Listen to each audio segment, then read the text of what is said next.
This video is about radial weaving. It was requested by students, but it's also available now to help teachers to better teach weaving. I've problem solved some of my mistakes in the past, so this is just an easier way to make weaving accessible for students in a large group in a classroom setting. I'm usually teaching up to 24 students at a time how to radial weave. We start off with small weavings in grade 2, little rectangles with 7 warp lines, and then this is 3rd grade up to 23 lines, but any grade above grade 3 could probably also benefit and enjoy this. So this is just a way I've found to better teach weaving that I thought could help other teachers. So this is a perfectly imperfect video, but it was also requested by students so that they could work on this at home, especially kids in older grades who've already radial weaved with me and want to continue weaving by themselves on their own free time. Alrighty. So we use the Chinette brand plates. They're nice and strong. They work really well. They hold up for it. On day 1 of the project, we talk about weaving. We discuss all the vocabulary words. We watch some videos about weaving, but we also look at Kandinsky's concentric circles, and we use tempera paint, and we paint our plates. It's just an opportunity to have fun with tempera paint. It doesn't have to look like something. It can look like nothing, or it could look specifically like something. And some kids really get into the painting part, and you don't even have to paint the plate if you don't want that to be part of your lesson. So we use these heavyweight Chinette plates or Chinette plates, and then I made a tracer. So this has helped me to be a better teacher with this. And I have this on the projector, the document cam projecting onto the board, and then the kids are each doing this at their seats. So everybody has their own plate. There's tracers that I've pre-made in advance. There's tape stuck to the tables. You could have a student walk around and do that to save time, or it can already be ready for you if you have some sort of tape dispenser. That also is a big help. And we need an odd number of lines. So we have 23 set up here. So we take a Sharpie after they're painted, after they're dried. That was day 1 of the lesson. This is day 2, is setting up the loom. So we're going to go around and we're going to mark, and we also put a star next to number 1, so that way if the plate moves or falls out, the student can get their plate back in alignment where they want it to go. And these are much smaller, standard little paper plates that I use year after year as tracers. So if you set them up once, you can have them for the future.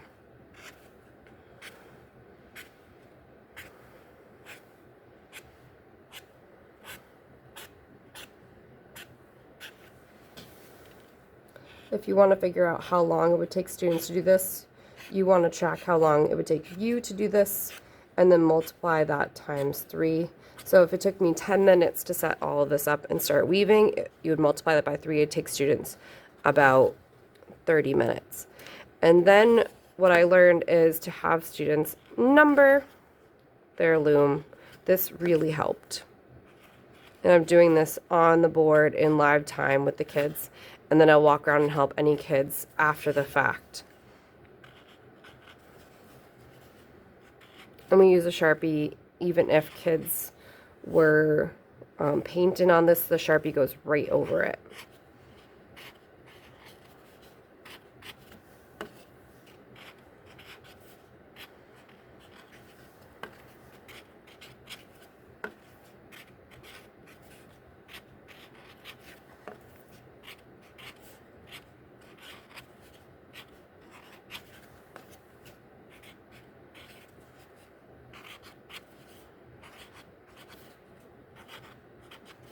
On the back of the plate, we write our name, class code.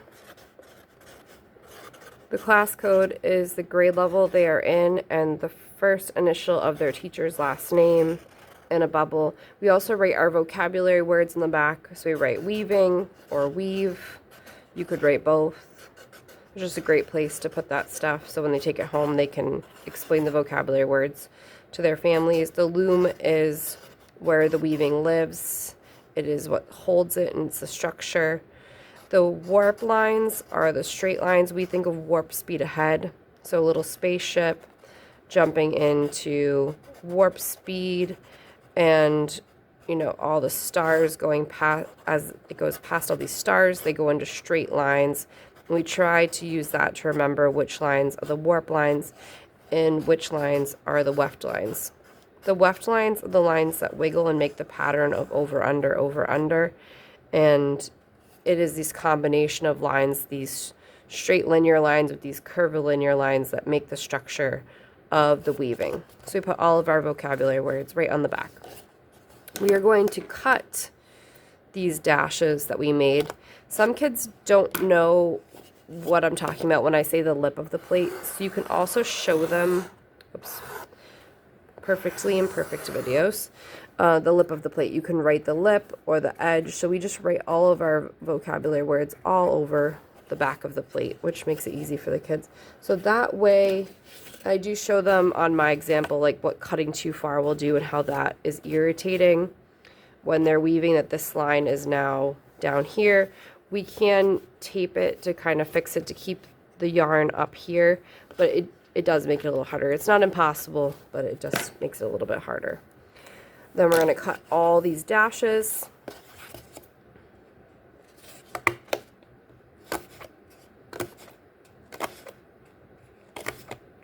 They don't need to be perfect about on where their dashes is great.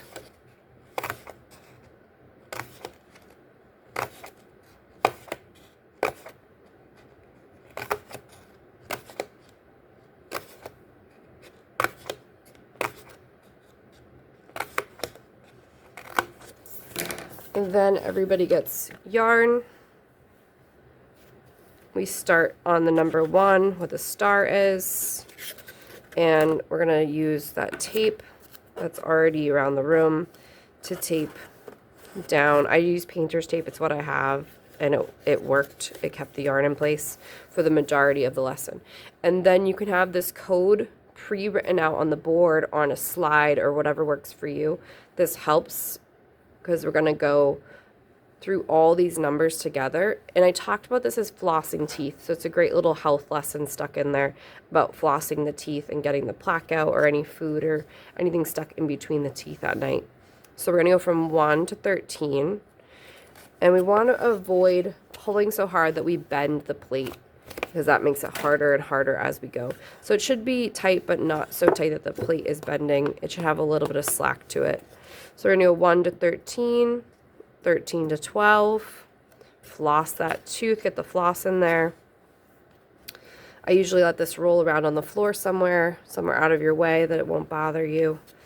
12 to 23, 23 to 22, and the kids are following along with me, so I'm going slower than this.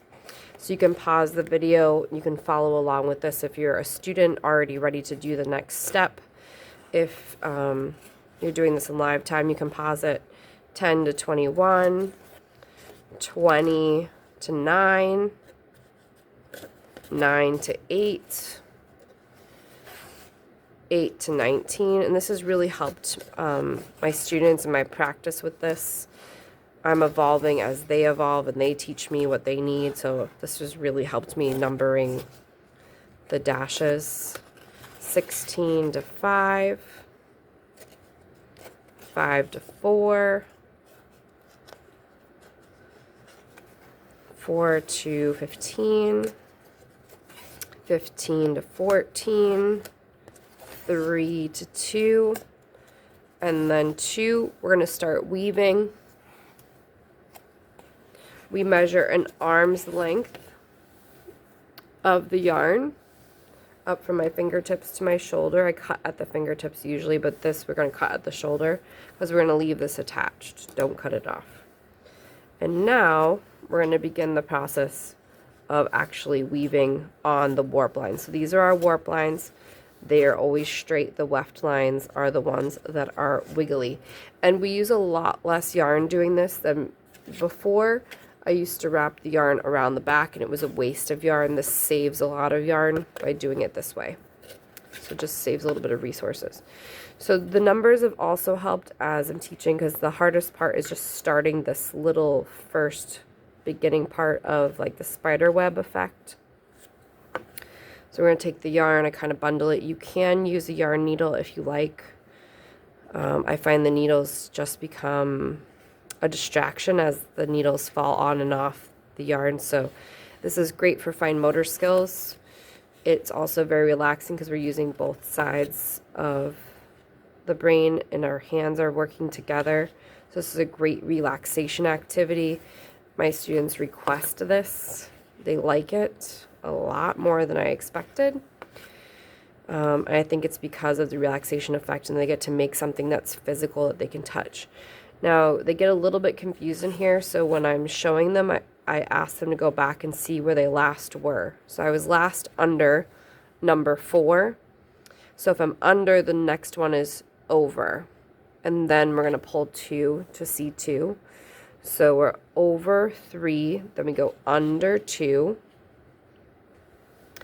And we're just going to pull it in. And they get a little bit lost, or if you're a student doing this and you're getting a little bit lost, always go back and take either side of your string. And where was I last? You can't get lost with this.